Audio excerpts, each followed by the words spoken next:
welcome to episode 133 of Checkpoint Chat.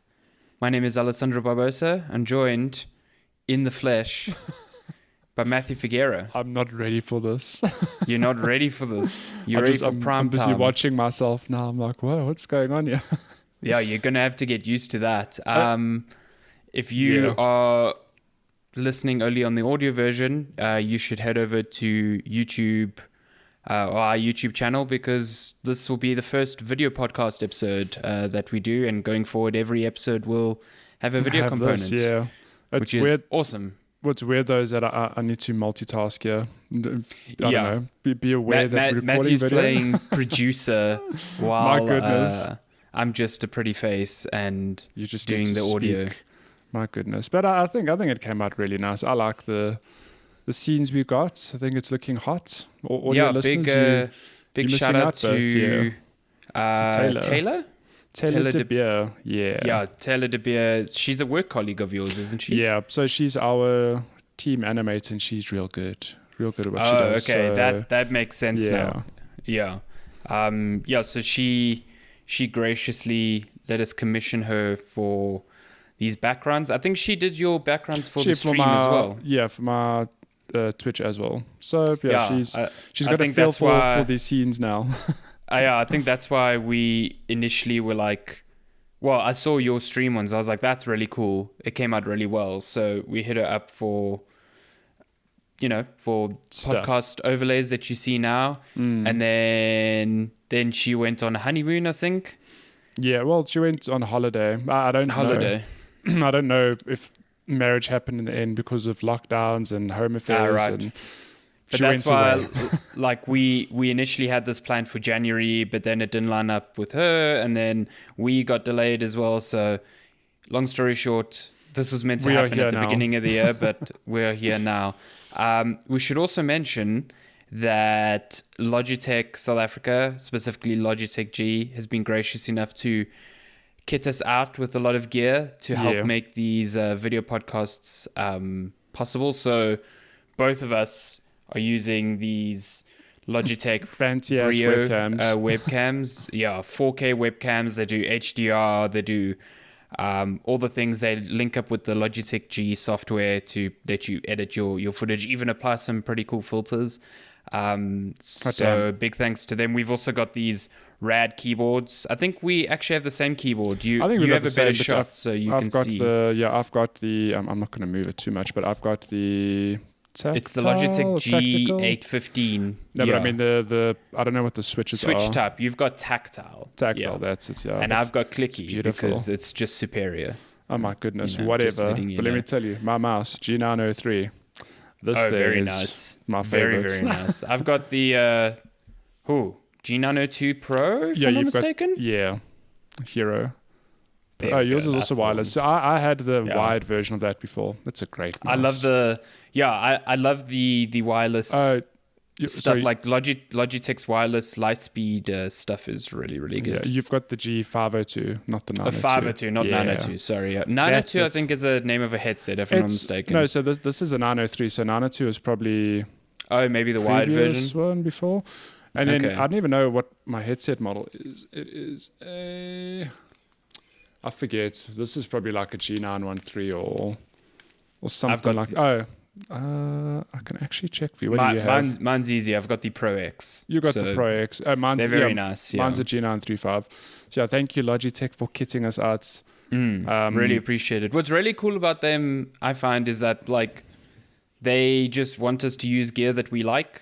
So like we got to choose from their catalog just, peripherals that we thought would be great. And like the G815 keyboard I've been wanting for ages because I love mechanical and I love low profile switches, so it's a really cool combination, and I really like typing on it. I think it's very, very nice to type on. So I do wish that the wireless version was available locally, because I would jump on that, no questions asked, because I love a clean, no wires setup, you know what I mean?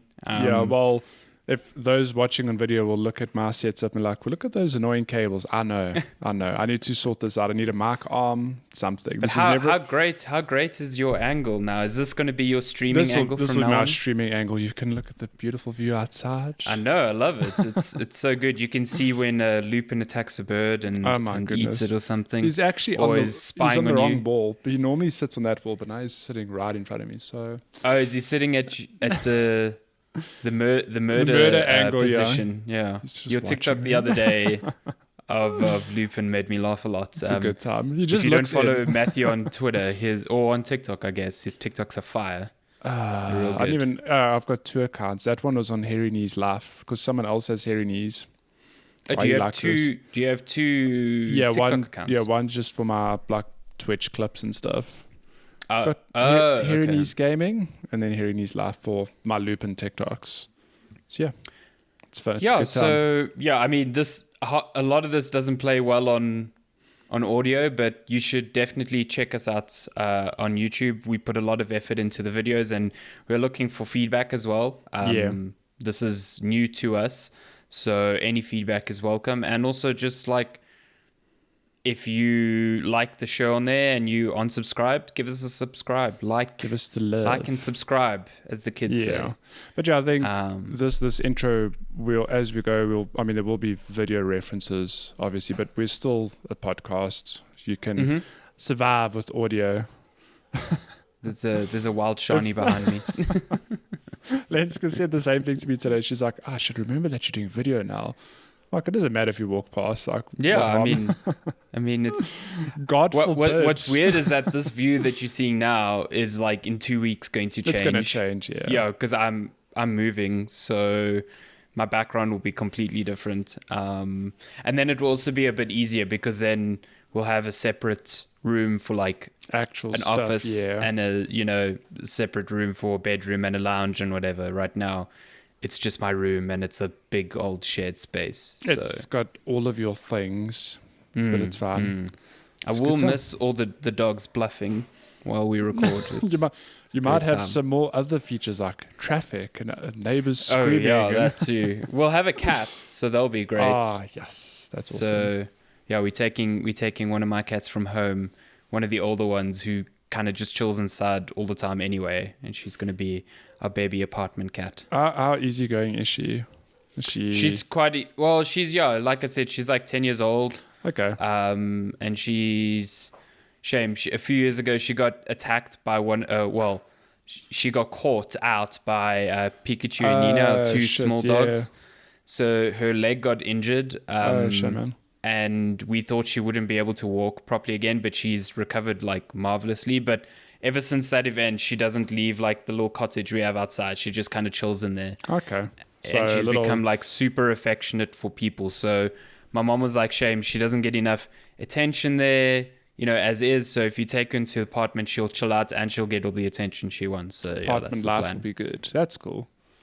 Yeah, I'm keen to have a nice, affectionate apartment cat. And also, I can't imagine like living without any animals. I think that would just be really, really difficult. So, I mean, imagine you living... Well, you did for a while. You didn't have Lupin and Luna. No Lupin and Luna, yeah. It was a couple of months. We just didn't have them in. We had to move them in. So, it's a fun thing, moving a cat.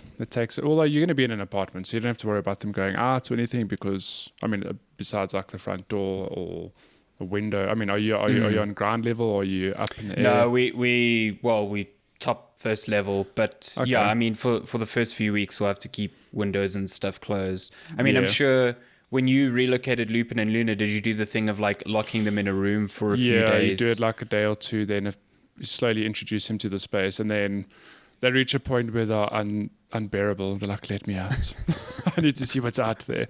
But I don't know, it's different in an apartment, I guess, because I don't know how easy it is for a cat to navigate down the corridor and downstairs, for example. Like, do you let that happen? Yeah, I don't know. I don't think we will let that happen. I don't suspect she will do that anyway, because like I said, she doesn't really leave this cottage anymore. But I was doing some reading, and apparently cats that are generally confined are the ones that are more prone to like running away, which is when you move, which is very counterintuitive, and the more exploratory cats are like the opposite. So interesting. I mean, we gotta do the thing of like lock her in a room, like take some things of hers and put them around the house so it smells like her, and then she'll be good. I had a friend, or I still have a friend who used to be able friends to anymore. No, he so he had two, I think he still has them actually, two cats that he used to be able to take down from Joburg to Southbrim in a car. What? So that's like a 7-8 hour drive. And he would just get to, they have a place in Southbrim, and you'd just get to the house and let the cats out, and the cats would be chill. Like, they'd be like, cool, this is my new home now for the next 2 weeks, and then come back. That's something you have to do with, like, from kittens. You can't, I don't think there's any way you can teach an older cat to do that. Oh, no. But I didn't know cats at all would be, like, chill with that happening. You know. I mean, it just seems so counterintuitive. You get people who walk their cats. That is, like, 100% a thing of, as a kitten, you have to introduce him to like having a collar or a harness or whatever, and you know, being outside. I could never do that now with Lupin and Luna. They would. Could you imagine trying to put a harness on Lupin and Luna? Not a chance. They would not be happy. It's cool though. I think if you're the sort of person who does, you know, travel like your friend does, travel to Southbrim, whatever, and you get your cats. Was it one or two cats? Just two cats. Yeah. You get them climatized to like road tripping and stuff. That's really cool. Yeah, it's really cool because then you can take them on holiday and not really. And also then I guess the counterpoint to that is if whenever they move, they know that the cats will have no issue just adapting to whatever. It was really cool. They used to take all their animals down to Southbrim with them. So they had like a what's the bull terrier? That's the one. That's you know the dog in Toy Story that belongs to the bully next door? Yes. That like white, scary-looking dog? That's a bull terrier. Now, let me tell you, those dogs in real life are the sweetest, most gentle dogs. Like, I know, but they some look of the most gentle breed. They look terrifying, which is horrible because then they're used, you know, for all sorts of like horrible fighting and stuff because they look vicious. But they are so sweet. They're like... he used to have one, and was just like the coolest dog. Yeah, such a cool dog. Goddamn. This isn't canine chat though. This is checkpoint chat. We sometimes talk about pets a lot. Oh, of course. Feline chat, canine chat, fur chat. You know, all the things. Aviary chat. Aviary's birds, isn't it? Or aviarians, or probably aviarian chat. Reptile chat. Or I don't know. We're talking about imagine one day I just like start my webcam and I have like a snake wrapped around me. Reptile Welcome chat. to Snake Chat. And then it bites me, and then like I slowly like start like it starts wrapping around my arm. I'm like, no, it's okay. We can get through this section. We're good friends. I'm like, we're dying. But yeah, we actually do talk about them good video games. Sometimes. Yeah. We talk about video games. I've actually been playing two games this week. One is brand new. One is not brand new, but it's brand new to me. So I'll start with the brand new one. Do it. Brand new. Blue Fire. That's the one I've been playing on Steam that you actually asked me about this morning. I guess I can quickly say Blue Fire is like 3D Hollow Knight. 3D Hollow Knight. You play as a bug holding a needle in a 3D definitely not a bug and definitely not a needle. But Rock Paper Shotgun actually, when they wrote about the launch trailer for this game, they described it as that, and that's what like piqued my interest immediately. And playing through it, it's heavily inspired by a lot of games. I would say most notably Hollow Knight, and then I guess almost just by relation, it has features from like Dark Souls and definitely influences from The Legend of Zelda.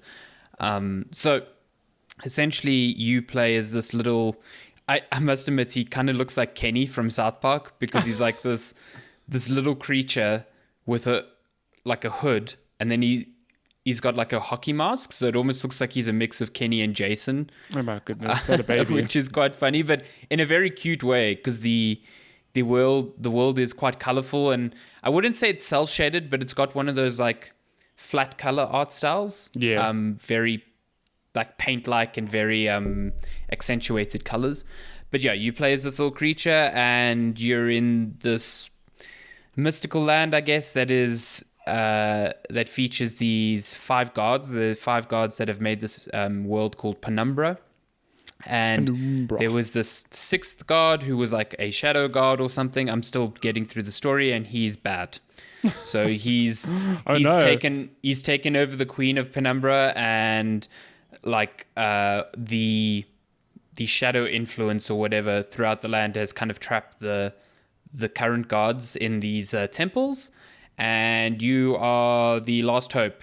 I'm not entirely sure how the character you play as was made, because you literally start the game in what looks like a test tube that you have to break out of. Oh my.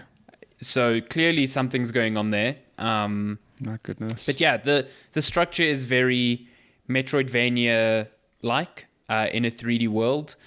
And you've got these dungeons that are very much like Legend of Zelda dungeons. Like each one has a sort of trick to it, and you usually get a item that expands your moveset. So the first temple, I got an item that let me wall run, for example. Ooh.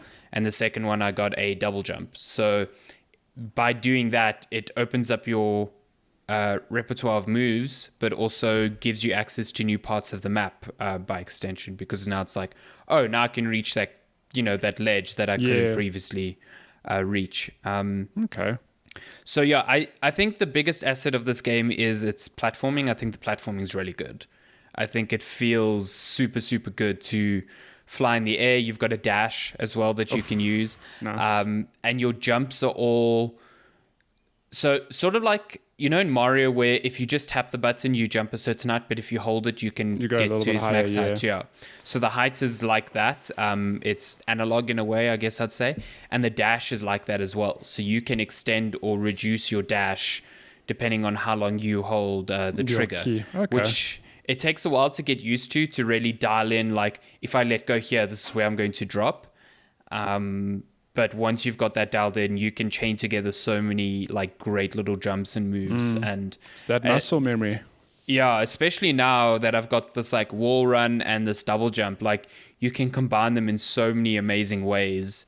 It's sort of like, like any platform, it's like, when do you use the second, boost of the double jump? Do you hit a wall run first, or do you double jump first to get a bit more height? And you can do like crazy things. Like, I can wall run on a cylinder, or I can double jump, wall run on a cylinder, jump away from the wall, and jumping away from the wall gives me a bit of elevation. And then I can use the dash to like dash towards the ledge and grab on it. Okay. Yeah. So I think the world is built really well, where it gives you these opportunities to really flex your platforming abilities.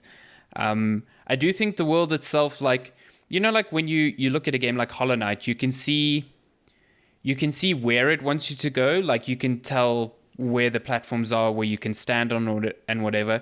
But it feels very in tune with the world design. Like, it looks part of a greater city.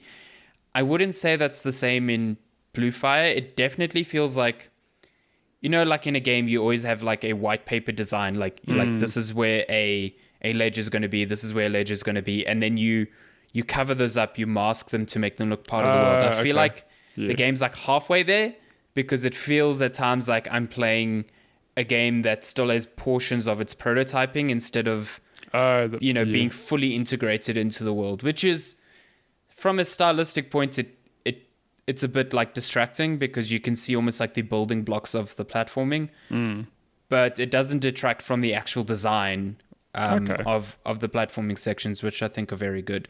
There's some small annoyances. I think there's far too few checkpoints, so it uses like the Dark Souls-esque, you go to bonfires. statues to essentially bonfires, but it's super weird.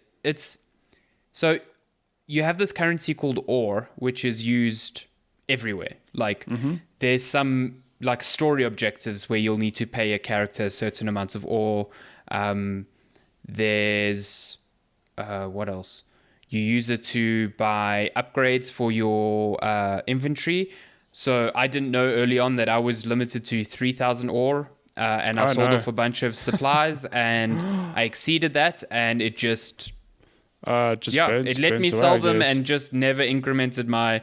And that's when I looked at it. I was like, why is that value so low? I definitely sold more than that. And then I realized that I had a cap on how much ore I could carry, and I'd have to buy satchels to upgrade that. So use it for that. Use it sometimes for just items like weapons, because you get different weapons with different damage attributes, stuff like that. But then you also have to use ore to pay to activate these bonfires, so to speak, which I find ridiculous. I think, considering there's maybe, I think I saw a menu yesterday, 8 in total in the whole game. Yeah. The fact that I can get to one is a challenge in itself, and then I have to pay to use it. And often the payment is like high. So often I can't even activate the shrine. So I just think that plain sucks. Like I really don't like that. This parallels with ESCOM wanting to charge people for harnessing solar power. Yep, essentially. It's I've like put the effort into laying the solar panels, and now you want to still charge me. Okay. It's ridiculous. I think it's a bit too punishing. And on top of that, so when you die, if you're not in a dungeon, one of the main dungeons, you spawn at the last shrine that you saved at. And often that is very far away from where I was. So, like, it's not super challenging to get back to where I was usually. It's just a time thing, though. Yeah, it just feels like it's not respecting my time at all, because often it will be like I die stupidly to a new thing that I've encountered, a new mechanic or a new type of obstacle, and then I've got to retrace my steps like tons just to get there. And, again, like in Dark Souls, that's part of the allure, is like learning the path from one bonfire to the next. But imagine getting to a bonfire or a lantern in Bloodborne and it being like, nah, you don't have enough souls. Pay 5,000 blood echoes. You're like, I don't have them. And then even worse is that if you die, you lose all your coins. No. Or your ore. Yeah. And you have to get back to your body to reclaim them. Yeah, it seems a bit counterintuitive. It seems really ridiculous. But then at the same time, you don't use ore to upgrade your character. You use enemies drop a different currency, which you then use to, the only upgrade you can buy is increasing your mana bar. Yeah. And mana is used for like some very weak ranged attack that you have, and for your shield, which is like your... Okay. Yeah, so it's like a bubble shield instead of an actual shield. But I hardly use that, and I have so much of that currency, and I can exchange it for actual like ore as well, but I have to go to a specific merchant that's only in one place in the game to like trade that in. And I'm 5 hours into the game now, and only now I've gotten the ability to fast travel between these shrines. So I'm just like the game expected me to like travel backwards and forwards like way too much. Yeah.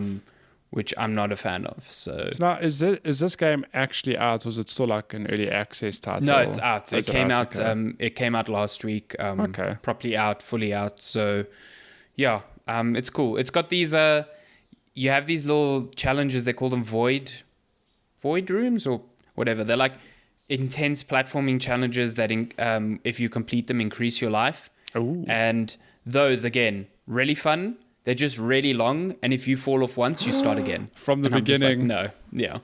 Oh, there should be interspersed checkpoints, because there's some that are, I mean, some aren't too bad because they're not super long. But there was one I was playing last night where it's one of those puzzles where you have to jump on a platform. The platform moves, and as it moves, you've got to avoid obstacles. So, like dying right at the end of that, and then having to go through that slow process again. Oh no.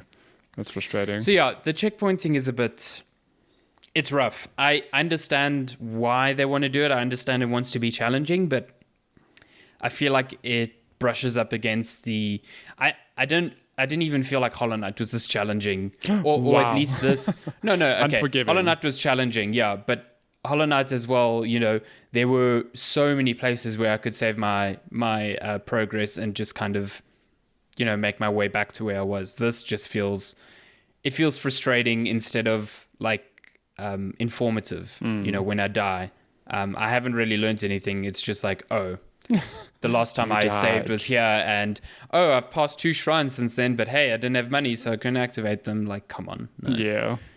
So, I mean, it sounds like you enjoy the game, but the checkpointing is just a bit. Yeah. I do like the game. I think it's really good. The combat's weird. It's like a lock-on system similar to Zelda, and it's like if you hit your shield just before you get hit, it's like you initiate a parry. Okay. But being hit with your shield up also knocks you backwards. Oh. So I'm like, what's the point? If I parry and then I've stunned the person, but then I've been knocked away from them. Yeah, like what's that's again? Yeah, I don't understand what the point of that is. And then on top of it, like I can get hit by an enemy and I'll put up my shield and it will just fling me across an area and just like fall to my death. And I'm like, okay, well, prepare to die. Every now and then the physics go like completely haywire and I get hit and I just literally bullet across the map and die. My goodness. I'm like, what the hell just happened there?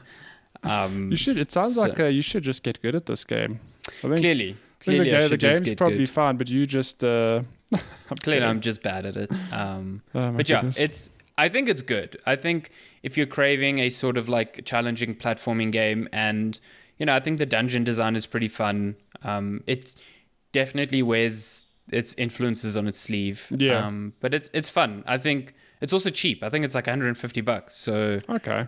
And from what I've read, it's around like 10 to 12 hours. So I think for that investment, it's pretty worth neat.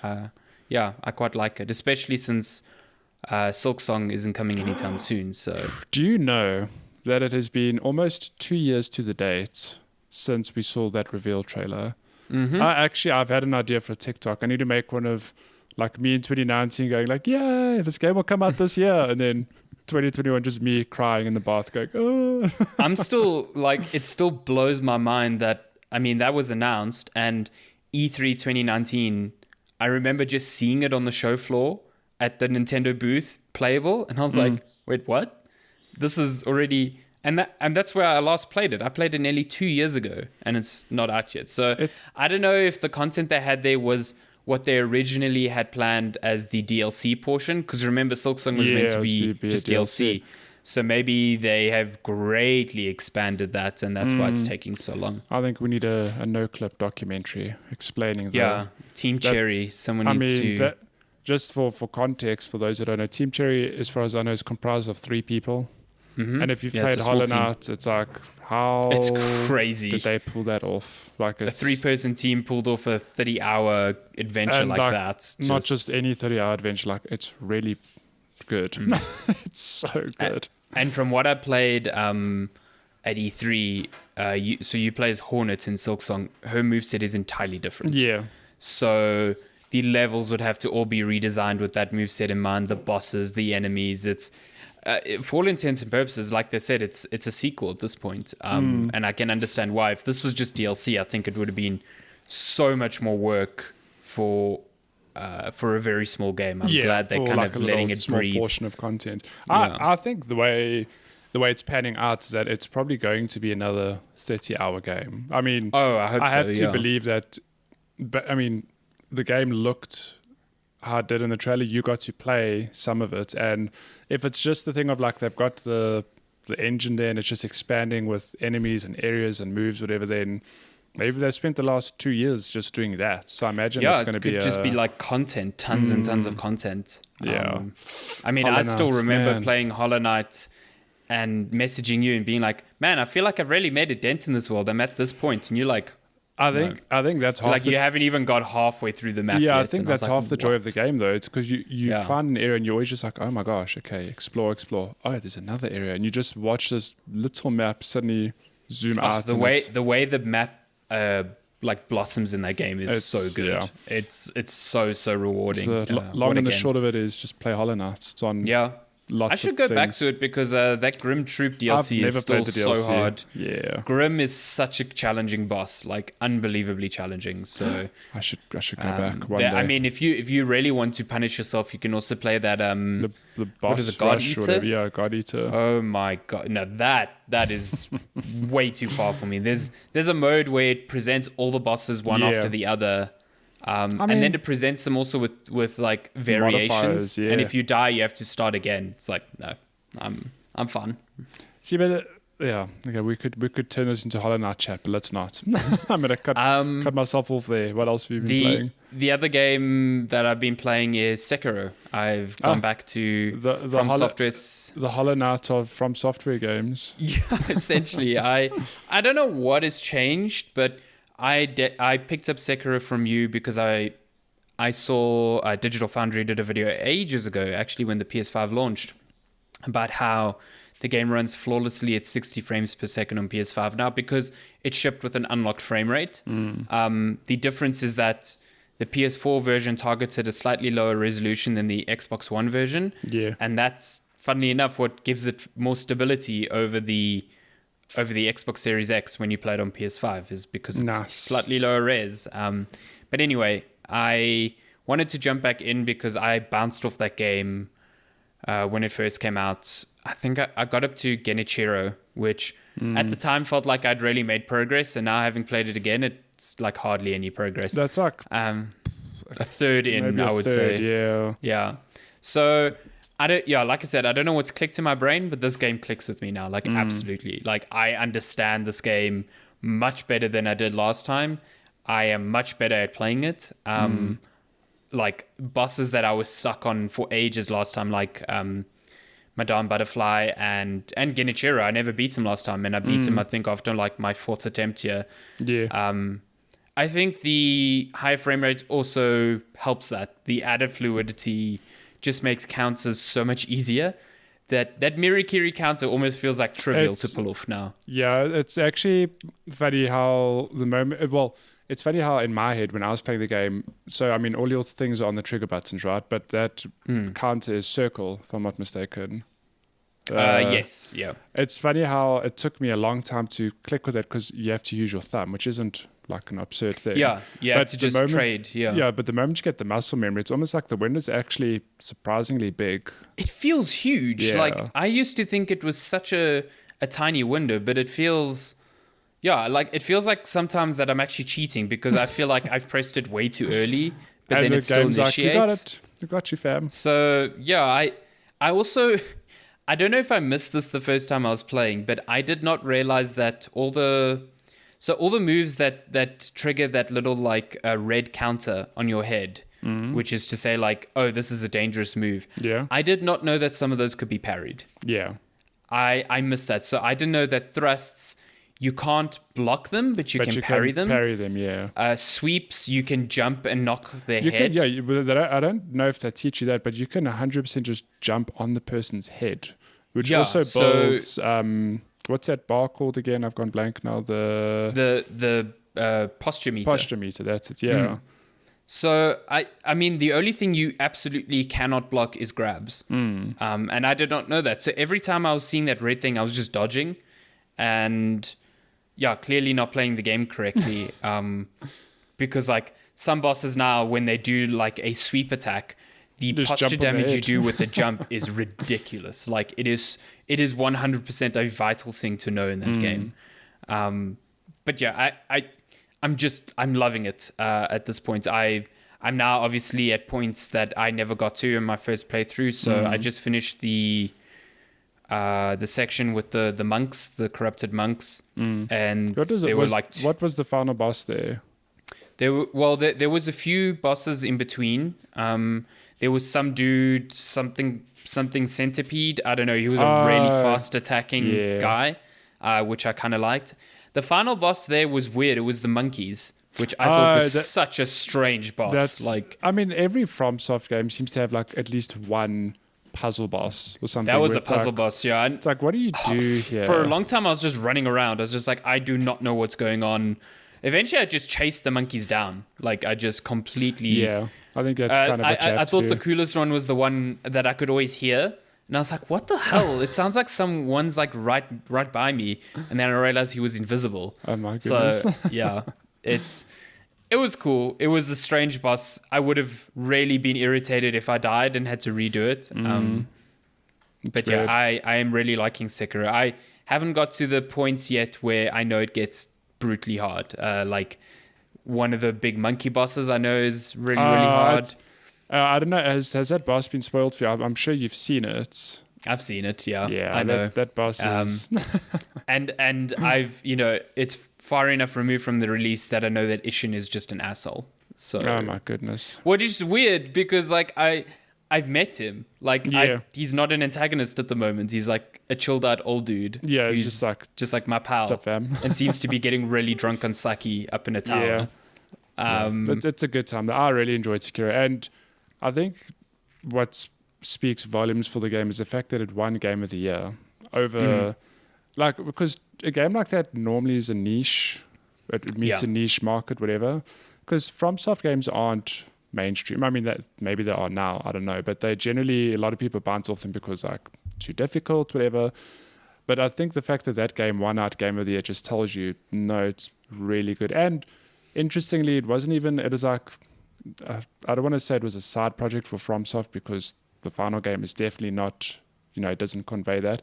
But it's almost like an experimental something that they just did in between, Dark Souls 3 and what's to be Elden Ring, I presume. And the game's really good.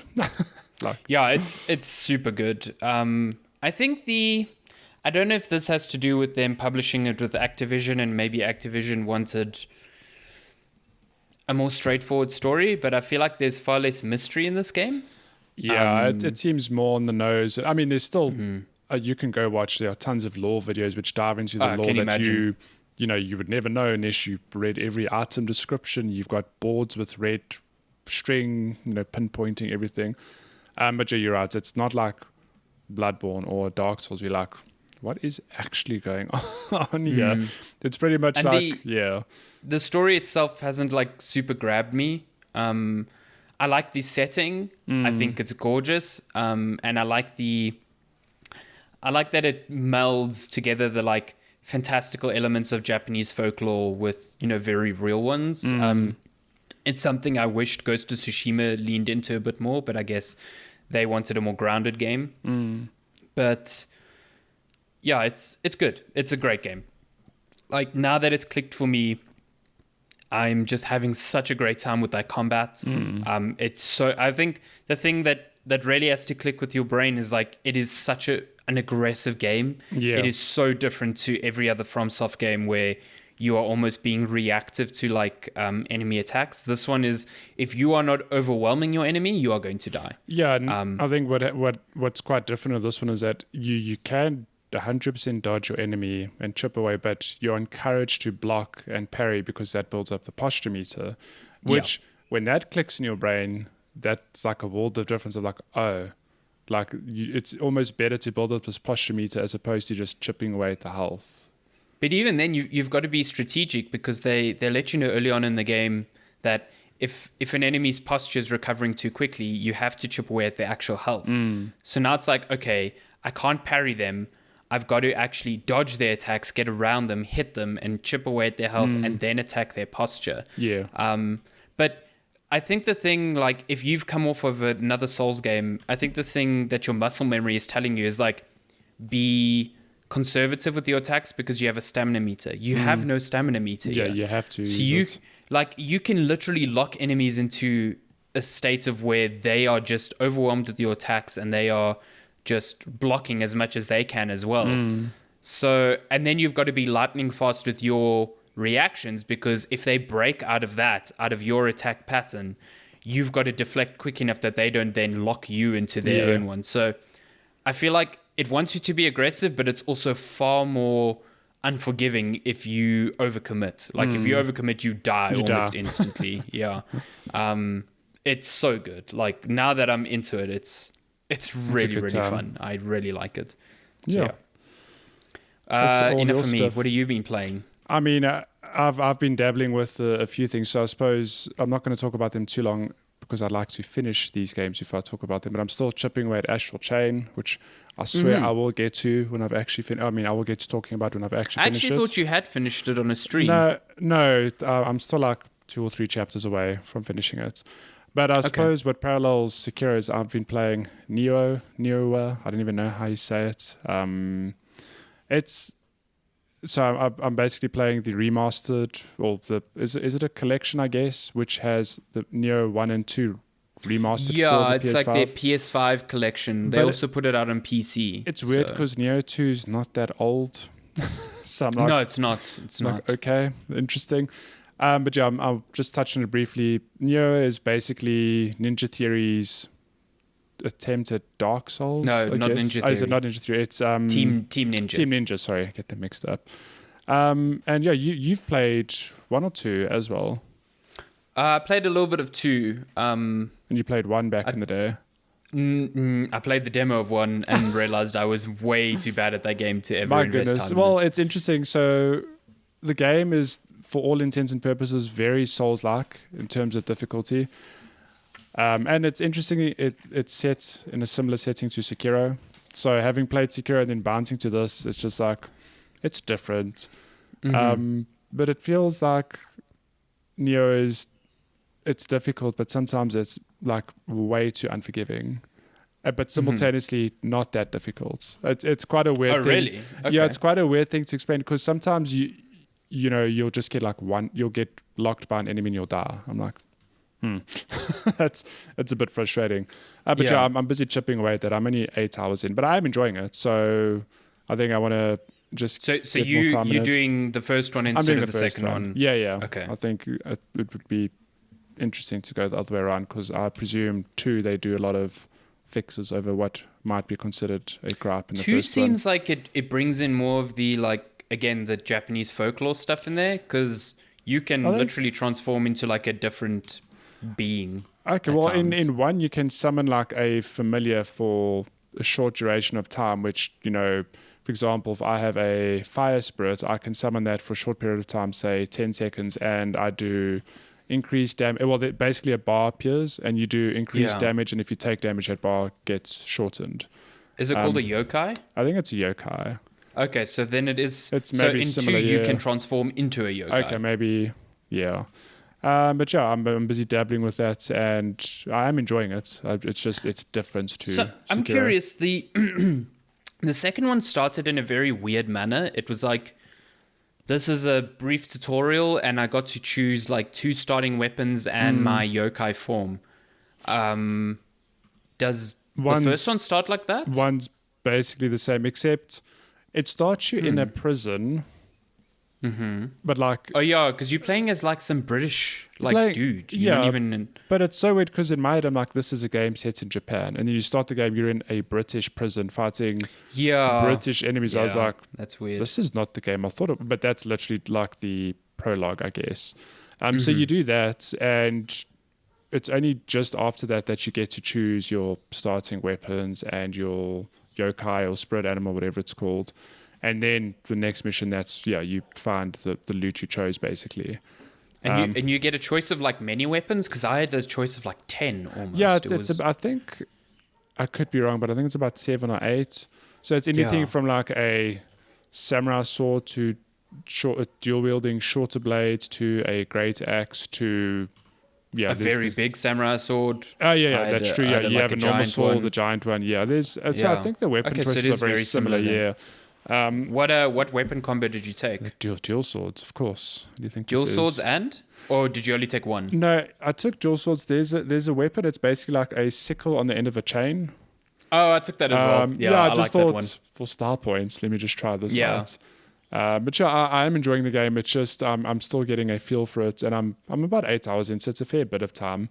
But I think it is a 30-hour game, 30 plus. Well, depending on the side content you do, you can spend 30 to like 100 hours in this game. Yeah, I don't think it's short. No, so I think I'm still early days, but I will definitely share more on that when I've put more time into it. But other than that, I know we played a bit of the new Nintendo game, Super Mario 3D World and Bowser's Fury. I think we streamed that on launch day. If you want to see a replay of that, it's on YouTube. You can go check it out. It's quite funny, I think. It was a lot of fun. I haven't played beyond what we streamed, but I'm very excited to dive into that game because I think Super Mario 3D World, I've played it before. I know it's a great game, great solo, just as fun with friends.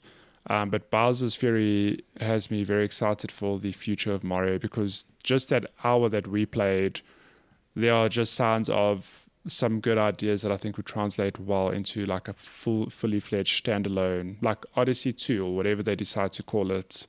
Yeah. So, yeah. I had a great time watching you play Bowser's Fury.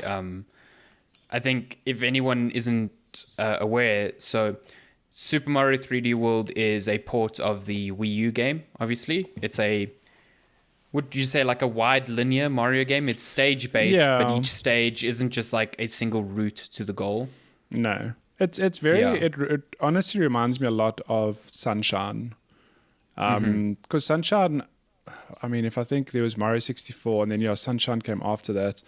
Sunshine to me, which I only played last year, but I mean, given that it came out with like early 2000s, maybe late 90s, that very much was the thing of like, you have to enter a level and there's a star in there, but there are different ways to get to it. It almost feels like it was very flexible like that. And Bowser's Fury, for all intents and purposes, is like, well, here's your playground. There are some, what are they called? They're like cat, I can't remember. Those things the things you basically collect to power up the cat shines. Cat shines, that's it. It's like, well, there are 4 in this area, or 5, whatever. Just figure out where they are, and that's it. And just the fact that the game also gives you refer to it as like a utility belt. So any power-ups you get, you can basically I think that part bank. of it is like one of the coolest parts. It's like you have an equipment, like, a utility belt that any power-up you get, so whether it's the bell for the cat suit or is it like a feather for the Tanuki suit, or like you just have them and you can swap between them at will. I think it's such a cool innovation, because then the world can be designed around all these different challenges, and you at any point can have any of those power-ups. So it's not like you have to go somewhere, get that power-up and not get hit on the way back. I think it's such a cool idea. Yeah, very excited to play more of that. I wonder how long it is, because you played for an hour and you unlocked quite a bit of the island. Yeah. Did you enjoy the super kaiju battles against Bowser? Yeah, I thought they were fun. It's one thing, my only real criticism of Mario games is that the boss fights are just very simple and straightforward. I mean, and for all intents and purposes, as cool as it is to be a giant cat Mario, the fight is very much a standard cat Mario. Goku. A fight is very much a standard Mario fight, which isn't that difficult. So, which isn't a bad thing. I think what was cool was like seeing the whole world from a different perspective, because you've now like grown to gargantuan size, and you're like, oh, I was climbing up that little platform just 2 seconds ago. Yeah, I think now I'm like basically walking over it. Yeah, I think the way that was managed is very cool, in that you can literally run from one side of the world to the other in like a second, and you can see all the things you've climbed, but microscopic almost. I still think the best part of that entire game, you showed it to me, is so everything in Bowser's Fury is cat themed, but the cat pigeons are amazing. They are the best. I love them. Absolutely amazing. And then there's, it's on the stream that there's portions where there's little colored like kittens, and if you are in a cat suit, they come up to you and rub against you, which is just like game of the year material. I think. Just cancel the rest of the game. Although when Bowser comes, they turn evil, which is scary. I'm like, why? Why do you turn me against these beautiful felines? But the fact that everything is cat themed, like you pointed out, amazing. All the enemies have an element of cats to them. The Goombas have ears. The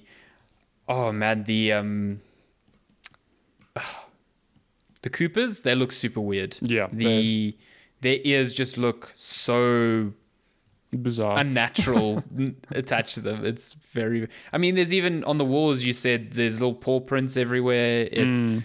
I don't know why it's all cat themed. There's no story reason for it. It just is to be that. Maybe it's one of Mario's fever dreams. Like you fell asleep in the cat suit, and it's like Bowser's Fury is just him having a nightmare.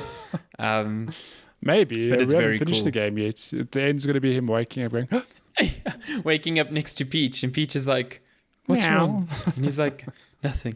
It's just cat." And then there's like a cat on his bed. He's like, I'm keen to play more of that, and that's basically what I've been doing this week. That co-op in Super Mario 3D World is ridiculous, and I love it. It's so good. I had a lot of fun. I think it's so good. I think the fact that players can pick each other up is just absolutely ridiculous. But the fact that you I know you used it to get retribution on me a few times. You missed those stars. I'm like, I have to punish you. I looked at that portion of the stream again, and I laughed so much because it was so obvious that I was making a mistake. And yet I didn't see it. I was like, oh, we need to go in this box. And you're literally within touching distance of the star, and it teleports you to me. It was amazing. God, it was so funny. Yeah, that game's good. I'm very keen to play more of it. Yeah, we'll talk about that more in future. Should we pivot then to game releases? Game releases. We don't have a scene for game releases. We're just going to talk like this. We do not. I don't even have a list. I don't even have the tab open. My goodness. Production values can only go so far. We're looking at game releases from today, the 14th of February, Valentine's Day. Ooh. Until what are your big Valentine's Day plans? 19th. Well, I'm right here with you, Matthew. Oh, how romantic. So there's 4 games out this week. 2 of them are early access. I haven't heard of any of these games. So on February 16th, we've got Hellish Court. Oh boy. Steam Early Access on PC. Then on February 17th, we've got Speed Limit on PC, PS4, Xbox One, and Switch. If this is a cool racing game, I might be into this. Let's see. Speed Limit.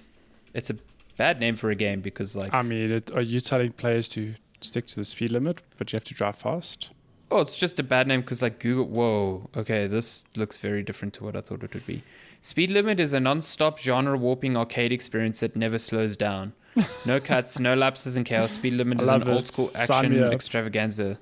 Yeah, it does. It looks like a bunch of different types of arcade games all put into one. Okay. And it just, like, switches from one to the other very quickly. Interesting. There's a demo out now, so... Cool. Play that stuff. You can give it a go on Steam, so that's out. Rustler on Steam Early Access PC, February 18th. Okay. And then Voyage on PC, February 19th. So that's it for this week. Nice. February ending off on a good note. We're getting more Persona in the next week. What a time to be alive. Persona 5 Strikers on February 23rd. So excited. So excited for that. Can't believe it. And the reviews for that have been so good. Like, I think what I'm excited about the most is when Hyrule Warriors or Age of Calamity came out, I was like, oh, this is going to expand on the story of Breath of the Wild.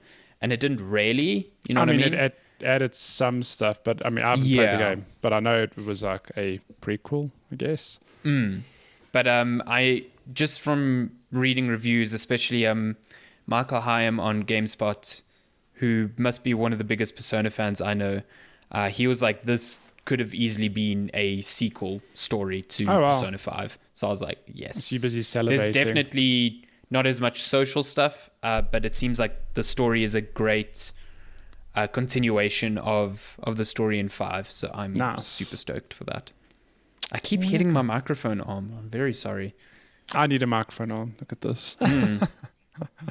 You can't even see my microphone. I've got a brand new one. Ooh, so fancy.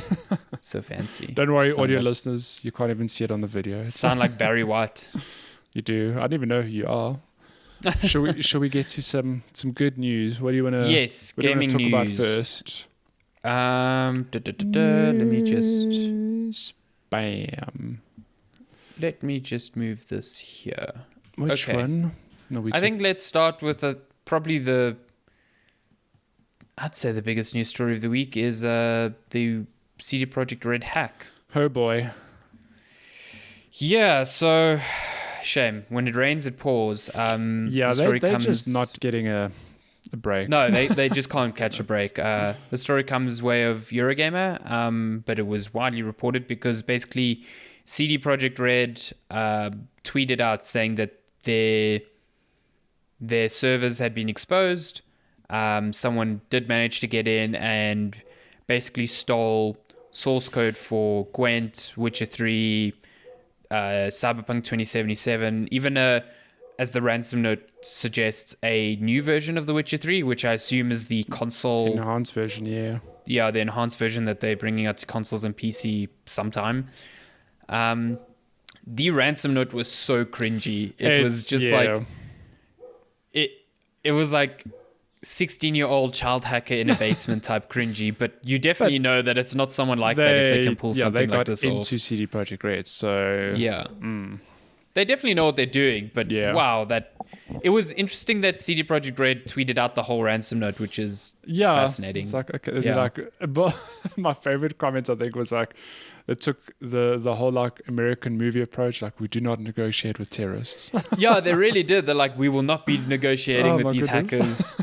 But basically the ransom note said that if CD Projekt Red didn't pay them a certain amount, that they would obviously start uploading what they found onto the internet. And also, according to them, contacting their contacts in games journalism to expose CD Projekt Red. And let me tell you, there is no journalist worth their salt that would touch this. Yeah.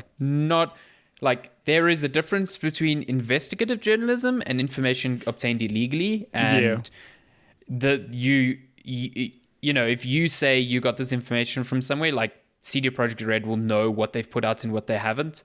Like you will get sued into the sun. Yeah. So according to some reports later this week, though, the source code was sold for $7 million. Yeah. So interestingly enough, the starting bid for the whole, they call it the complete cash, was set at $1,000. Wow. And I was like, nothing. I'm like, that seems very low for, this massive, news story you've got here. And so you said $7 million.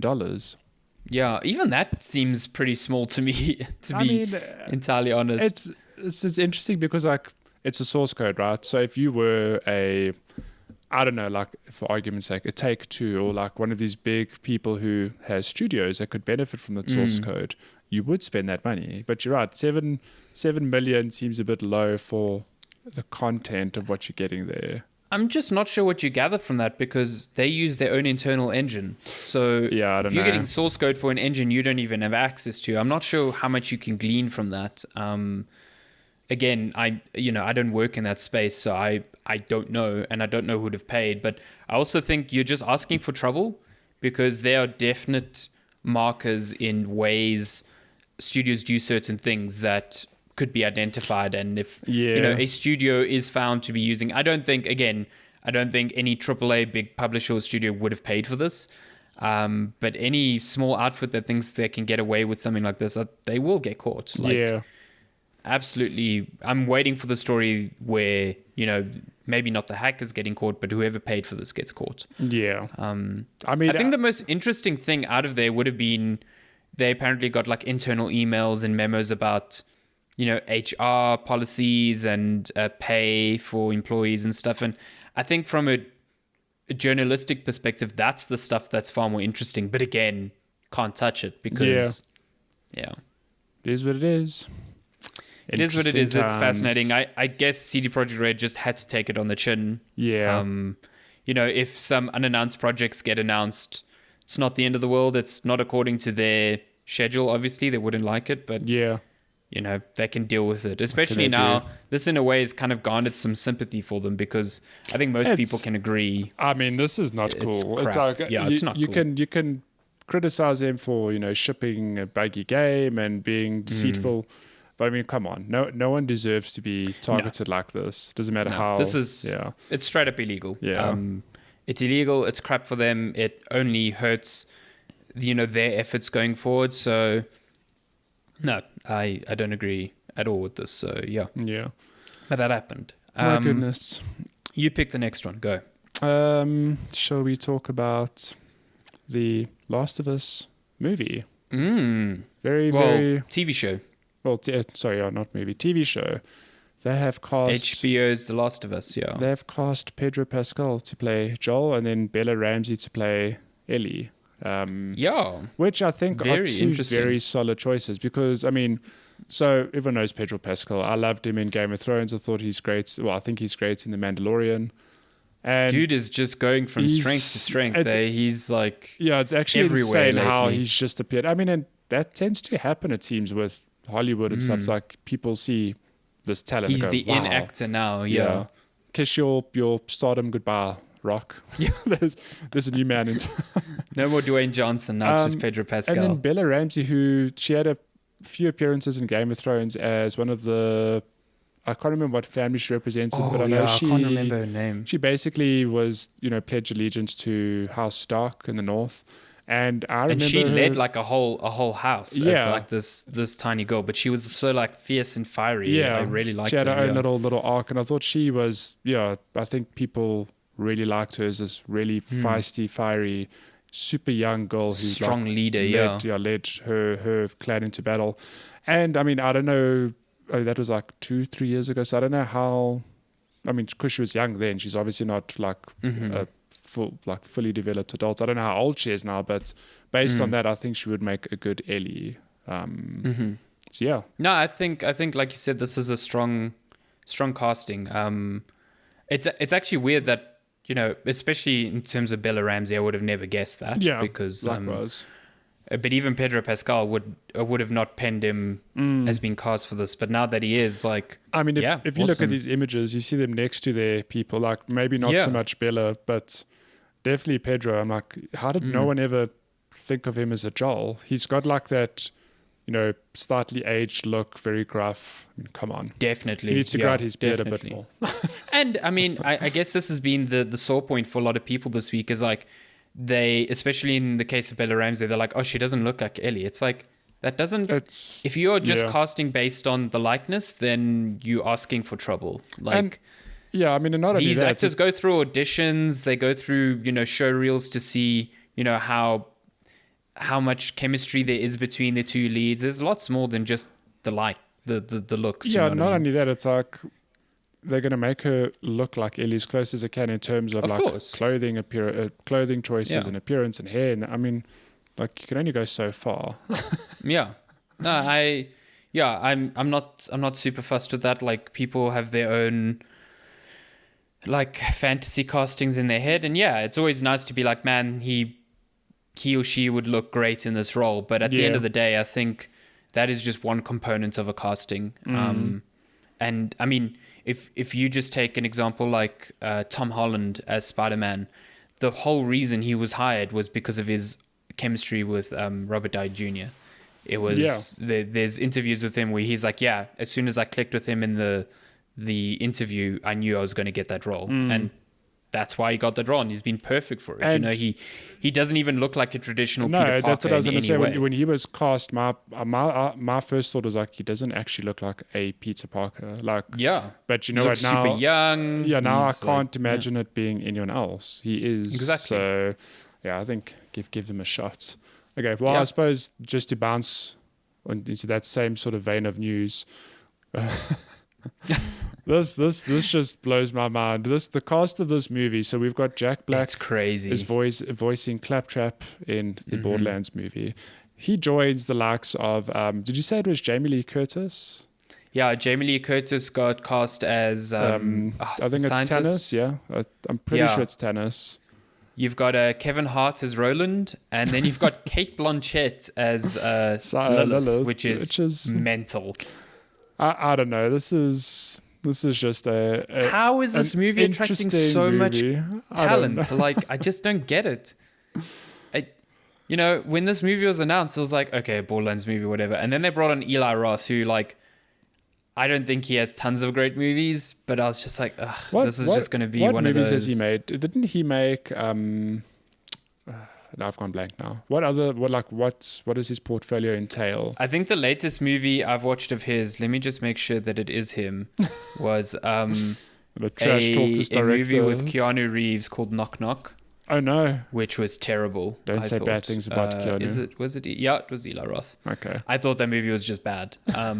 So, again, he's touch and go, but I cannot deny that the cast he's managed to bring together for this is just exceptional. I think Jack Black for Claptrap is such a perfect casting. Yeah, I don't know how the movie. I don't know what the movie's going to be like. I mean, I don't know what it's even going to be about. Like, it's going to be good, silly fun, I presume. But my goodness, I'm more curious to see like the first trailer, like because a lot of Borderlands comes down to its style. Like, are they just going to dress up the actors in that like cell shaded look? Cell shaded look, or they're going to take because I think it would look super weird as a live action cell shaded thing. I'm not sure that would work at all. But I don't know. I just can't believe this movie keeps every time a new casting comes. I'm like, how? Yeah. I need to watch this thing now. Like, absolutely. I mean, who's still outstanding? They need to cast Brick. Let me tell you, the perfect Brick, Jason. What's his name? Statham. Just give him some steroids, and he is that dude, 100%. Or you just get The Rock. Honestly, at this point, Kevin Hart's The Rock as Brick. So wait, which other characters? Oh, Mordecai, the sniper. Who's going to play that? Adam Driver. Oh my goodness. So, and I presume, I mean, this is Borderlands 1, so I don't think they're going to introduce any of the later. I thought Tannis was in the second one. So no, I think she appears in the second one, but I have vague memories of her being in the first one. I could be wrong. Maybe she's not. I suspect they'll bring in characters from the second, because there's characters from the second game that are super popular, like Moxie and Tiny Tina. Oh my goodness. Yeah, I forgot about those two. My goodness. Get Ella Fanning as Tiny Tina. My goodness. This is, interesting. You pick the next story. Ratchet and Clank Rift Apart is coming out June 11th. That was just announced. They put out a small little teaser that was pretty much footage we had seen already. Nothing. No. Are you going to buy a copy on Vespa right now? I wanted to just make the image bigger. Oh my goodness. Okay. That's not happening. We're just going to stick on this little image. So yeah, it's going to be obviously $70 because that's what games are now.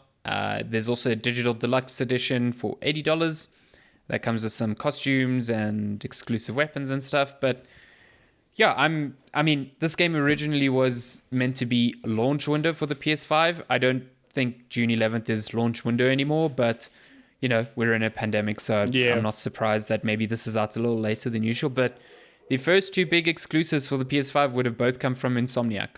That's crazy. Miles Morales and Ratchet and Clank. I saw on Twitter this week, I was reminded that Sony bought Insomniac for just over 200 million. And I think it's the steal of the century. I mean, that is a lot of money, but Insomniac have really Phil Spencer must be kicking himself for not doing that earlier. Yeah, they've really proven how long ago did they get bought by Sony though? I think 2 or 3 years ago. Okay, yeah, that's that's crazy. I mean, it was weird. It was always assumed that they were just owned. They just owned, yeah. It was only after Spider-Man launched that Sony bought Insomniac. I think that is it's a great purchase, and they put out great games. Although I have not played Ratchet and Clank, not a single one. I should play. I know the remake on the PS4. Yes, you should. It's very good. I did grab it on PS Plus, so got it. I played a lot of them on PS2, and I've always. They came from that era where Naughty Dog was making Jak and Daxter, and Insomniac was making Ratchet and Clank, and Sucker Punch was making Sly Cooper. Yeah. So they're all from that, sort of mascotty 3D platformer sort of realm. But I feel like Ratchet and Clank has evolved since then, and even the remake. It was a remake of the first game, but it stands so well today. It's such a great game, and just beautiful as well. Really, really good looking. I've just realized that my mouse cursor, for whatever reason, duplicates on your webcam. Oh, that's interesting. Look at this. Oh, I see there, yeah. So is your mouse cursor recorded? I assume it is. I presume it is. Apologies. My goodness. Okay, what else do we have? We've got... you chose this in video story. I don't know what it is. Yeah, so this is a small... I guess it's very insider heavy. Okay, so if you've been playing games on PC with an NVIDIA graphics card, you 100% know of DLSS. Especially, I guess it is exclusive to the 20 and new 30 series cards, but essentially what DLSS is a AI upscaling feature for the card. So it allows you to run games at lower internal resolutions, and then it uses AI to upscale them to your native resolution. What that means is an almost indiscernible image hit. Like Digital Foundry has looked at a lot of comparison shots, especially with the second iteration of DLSS. And in most cases, it's very difficult to tell the differences between native and just, an upscaled image. And in some cases, especially in Control, the upscaled image actually looks better because it's able to produce sharper details in areas where traditional rendering would, have smaller issues. Okay. But on top of that, because it's rendering at a lower resolution, your performance is just much higher.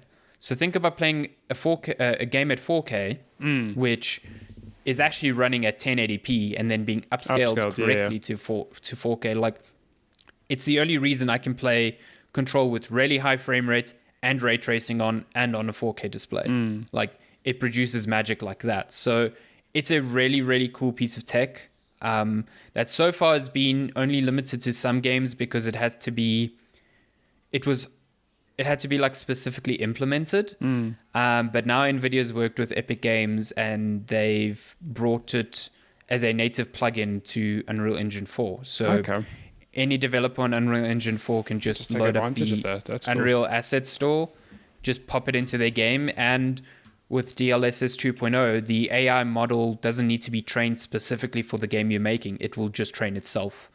So it seems very low barrier to entry for developers for a very big benefit. Yeah.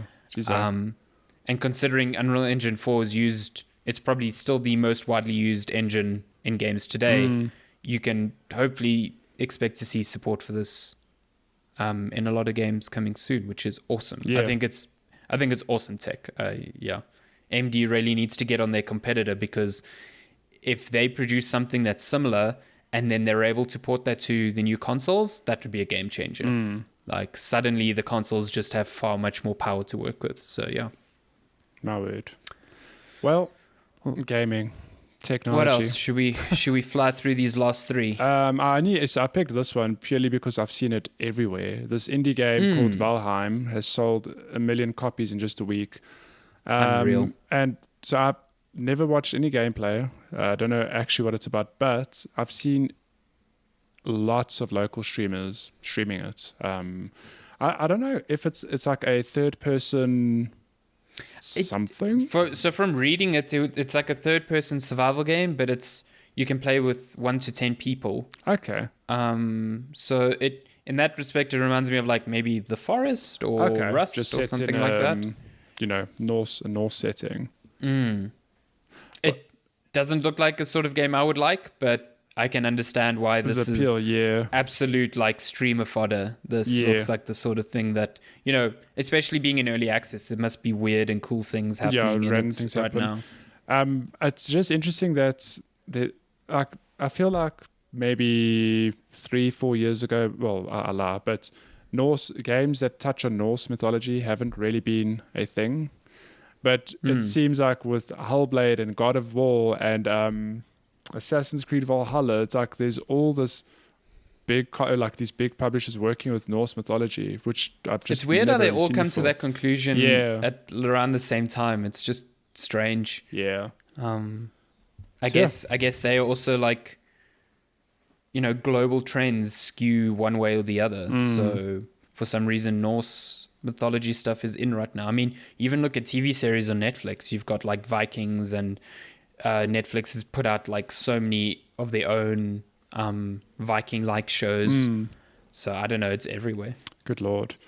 And then you chose, what is this story? Gorgeous. Oh, yes.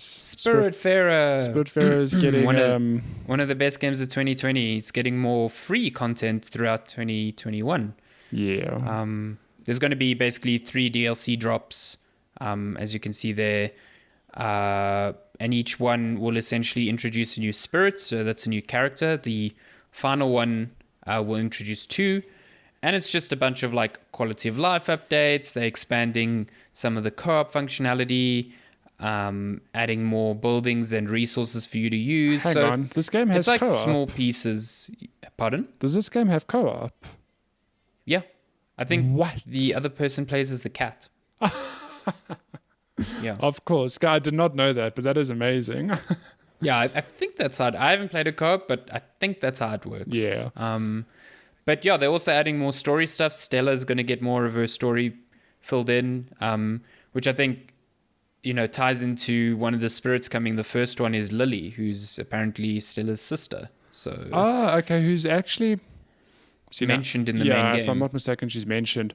I mean, I rolled credits on Spiritfarer a month ago, 6 weeks ago, and let me tell you, one of the most wholesome games I've played. It's super chill, very rewarding, and just a good time. Like it's prepared to cry. I've just I've basically just said it's just food for the soul. It's such a wholesome game, and I can happily recommend it to everyone. Like I just want to hug Atul again. He's just good old so good. Uncle Atul. So yeah, this what's interesting is that when you finish the game, you basically there's like an end thing that happens. You basically get to load back into before that thing triggers. So I presume that if you finish the game, you just load up there and you can just activate this DLC. Which is probably a matter of you.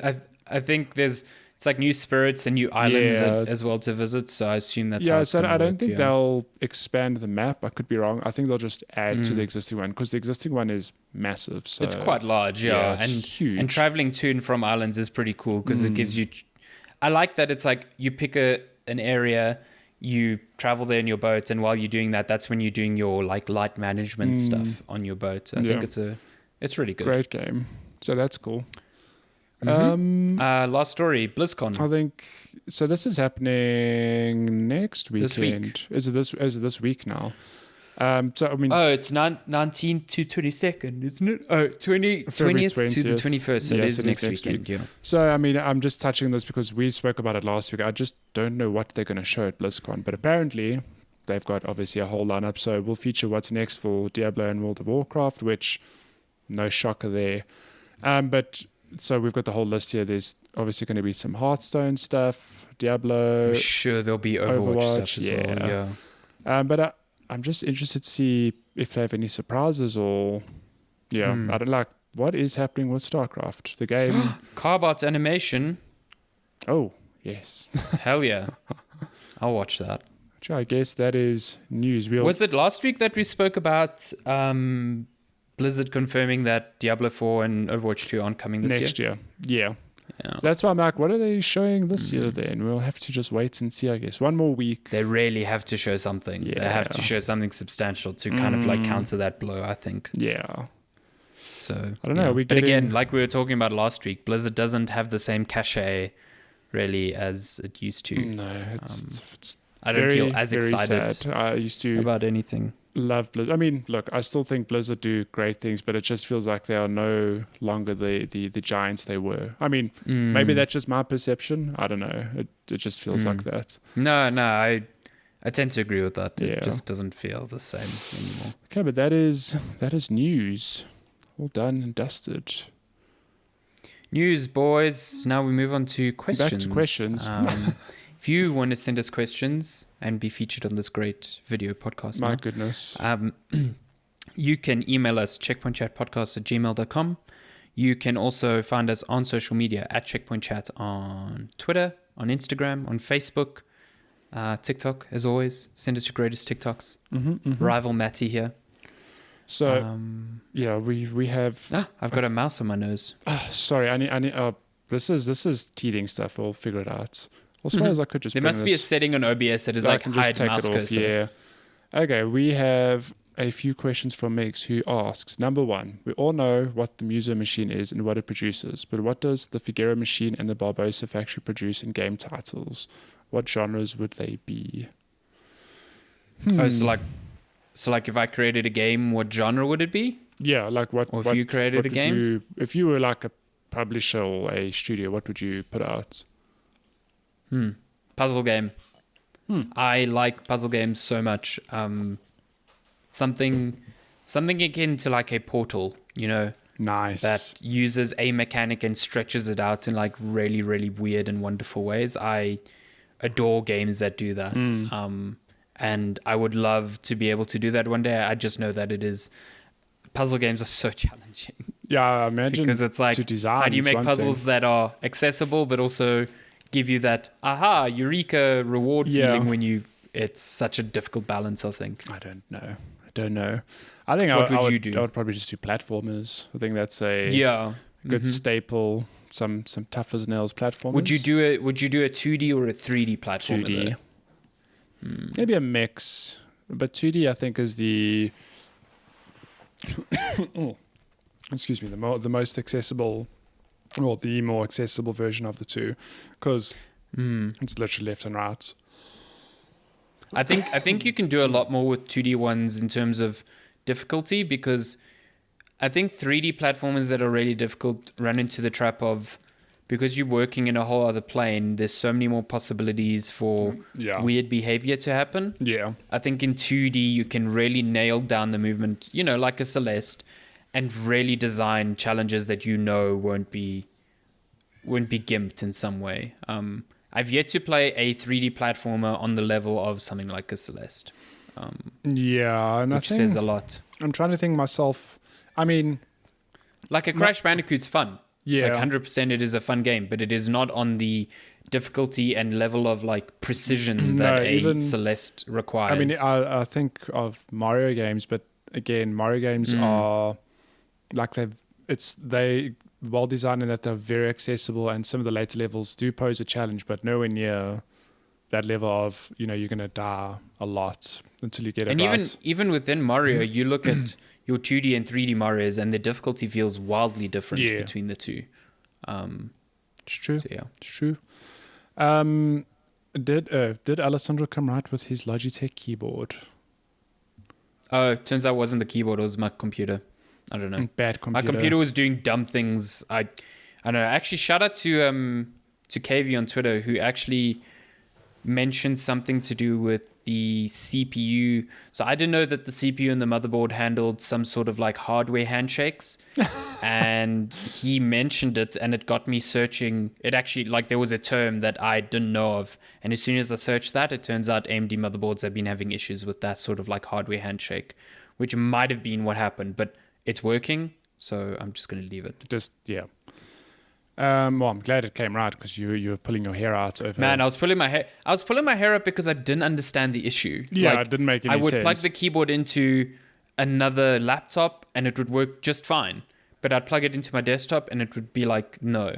And I like reinstalled Windows, I updated my BIOS. I did like everything you can think of to get rid of what I thought was a driver issue. It turns out it wasn't even a driver issue. So what a time to be alive. You live and learn. Yeah. If you guys had the power to control what games would be made, what would you limit, heavily fund, and kill before the creation of that game?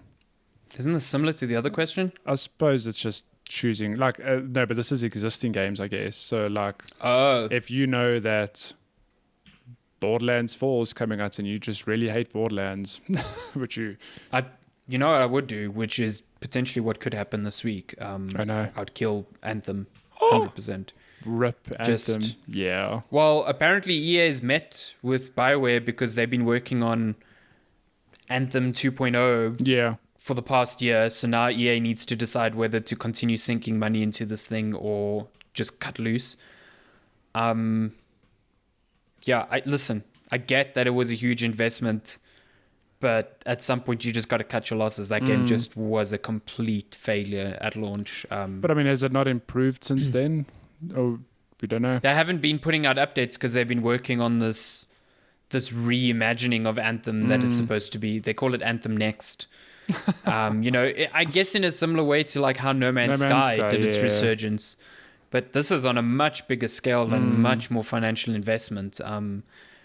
I personally think that BioWare should cut their, it's not their decision, but EA should cut their losses and get BioWare on something else. Yeah. Like, to invest so much more time and resources into this is just, I think, a waste of time. The public sentiment is gone from this game. Yeah. You struggle to get that back. I mean, I don't know. Aren't BioWare, it's the same people who did Mass Effect, right?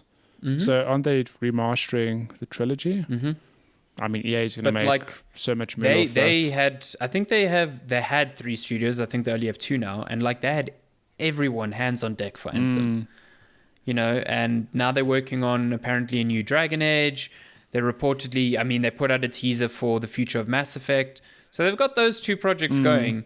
And now you want them to continue sinking time into Anthem, which may or may not even hit at all. Like, I think it's just a bad idea. I don't know. I'm not a business person, but I would not be surprised by us talking about this next week, being like, yeah, that's what they did, because I think that's what they will do. My goodness. Okay. What would you kill Borderlands 4? I don't know. No, so that was... I brought it up not because I hate Borderlands. I actually really like Borderlands. I don't know. Nothing comes to mind. You would fund a Left 4 Dead 3, though.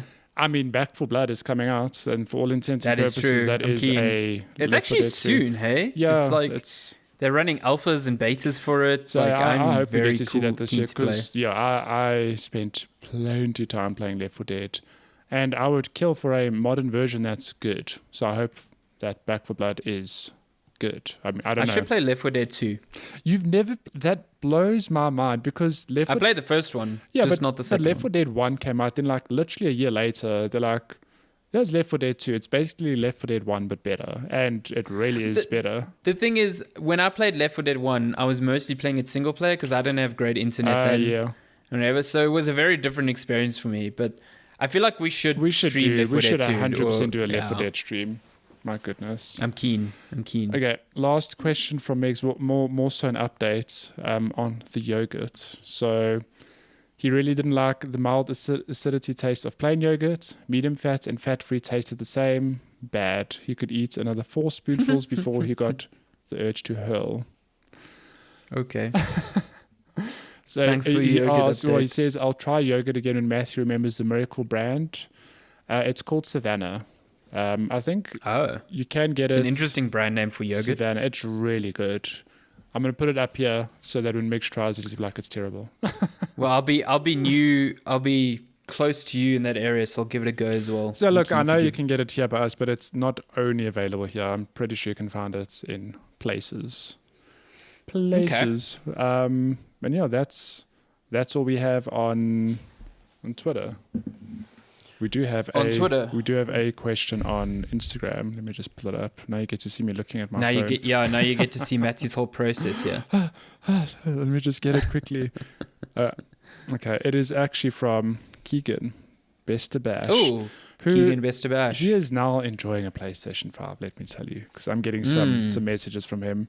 He says, with PS Plus, do you keep the previous month's game in a new month? Simple question, you do. So what's a good practice of habit, I guess, is if you have a subscription, even if you don't have the time to play the games that month, just add them to your account, bank them, and then play the only caveat, I guess, is you have to have an active subscription in order to play your backlog of games, which makes sense. So once you've claimed it, it's tied to your account under the banner of PS Plus. Yeah. So if your PS Plus ever lapses, then as soon as you try boot it up, it will be like, nah, can't do that. It also, you have the limitation of if you have no internet, you cannot play those games because it needs to check if you are still subscribed. So yeah, you don't technically own them, but you have access to them forever as long as you subbed. Games for Gold on Xbox differs where you just claim it. You can claim them when you have gold, but once you've claimed them, they are yours. Yeah. You don't need to continue having gold too. But I guess Sony counters that by consistently just having much better games on PS Plus, I find. And I think Xbox is more focused on Game Pass now anyway, so they don't give a shit. Yeah. So, yeah. That's cool. I'm stoked that you're getting to play. I want to hear more of your Astro's Playroom time because, man, that game of the year, good. 2020, you know? Listen, it's up there. It's up there. It's so good. It's fantastic. And Control Ultimate Edition tries to do in Astros, you like when you run around, you feel each little footstep as like a tap on your controller. Yeah. So they tried to do that in Control and it just feels bad. My goodness. So it just shows it's not like easy. It's not like easy Astros dialed that stuff in properly. Yeah. But yeah, that is all the questions for this week. Cool. If you want to send us questions as well, you can. Again, email us, checkpointchatpodcast@gmail.com. You can also message us on social media, at checkpointchat on Twitter, Facebook, on TikTok, on Instagram, everywhere. And if you've been watching this on YouTube, thank you. We are really excited about this new avenue for the podcast. It's something we've been wanting to do for for ages now. Like Matty said at the beginning, this absolutely does not change our schedule on audio platforms. Like if you are just an audio listener, you can continue just being an audio listener. Yeah. But if you like watching on YouTube, or if you are at a desk when you listen, would not mind you loading it up on YouTube and letting us know what you think of it, what your thoughts are, and subscribing and liking the channel because it helps us continue to grow like this. Yeah. And again, thanks to Logitech for providing the hardware for us to be able to do this. Yeah, which we'll be using for foreseeable sometime. And listen, I'm going to come out and say that I was Logitech fan before we met with Logitech. My goodness. I mean, that's to say, I love Logitech stuff. Like, I had a Logitech keyboard before this as well. You're a fake Logitech fan. Please, don't even. Don't even. Okay, well, I'll try not to. But that has been episode 133 of Checkpoint Chat. Thank you so much for listening. Yeah, we'll be back. And as always, we'll be back next week, and then the week after we won't be, but we'll chat about that next week because moving things. My goodness, life. Yeah. Cool. Oh, and if you haven't yet, go check out the Mario stream that we put up on YouTube. It's a good time. I had a lot of fun. The link to our channel is in the description below. So yeah, it will be there. Yeah. Might even be a title card on this new screen we've got for the end. My goodness, I need to figure all of that out. Sure, thanks for watching, guys, and we'll be back next week. Next week. Cool. Okay, bye.